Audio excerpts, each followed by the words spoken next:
വലൻസിയയിലെ കത്തീഡ്രലിൽ 15-ാം നൂറ്റാണ്ടു മുതൽ സൂക്ഷിച്ചിരുന്ന യേശു അന്ത്യത്താഴവേളയിൽ ഉപയോഗിച്ചെന്ന് വിശ്വസിക്കപ്പെടുന്ന പാനപാത്രം പൊതുദർശനത്തിനായി വയ്ക്കുന്നു.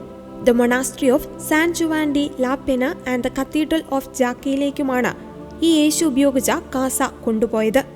ആദ്യം സാൻ ജുവാൻ ഡി ലാ പെനയിലെ ആശ്രമത്തിലേക്കും തുടർന്ന് സാൻ ജുവാൻ ഡി ലാ പെനയിലെ ജാക്കയിലെ കത്തീഡ്രലിലേക്കും കൊണ്ടുപോകും. പൊതുദർശനത്തിന് വയ്ക്കുന്ന ദേവാലയത്തിൽ ആഘോഷമായ വിശുദ്ധ കുർബാന അർപ്പിക്കുകയും ചെയ്യും. അതിനുശേഷം ഉച്ചകഴിഞ്ഞ് ജാക്ക കത്തീഡ്രലിലേക്ക് കൊണ്ടുപോകുന്നതിന് മുൻപ് വിശ്വാസികൾക്ക് വണങ്ങാൻ പാനപാത്രം പൊതുദർശനത്തിന് വയ്ക്കും.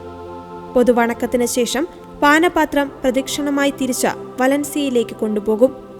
1437 മുതൽ വലൻസിയയിലെ കത്തീഡ്രലിനുള്ളിലെ സുരക്ഷിത സ്ഥാനത്ത് വെച്ചിരിക്കുന്ന ഈ തിരുശേഷിപ്പ് വളരെ അപൂർവമായി മാത്രമേ പുറത്തെടുക്കാറുള്ളൂ.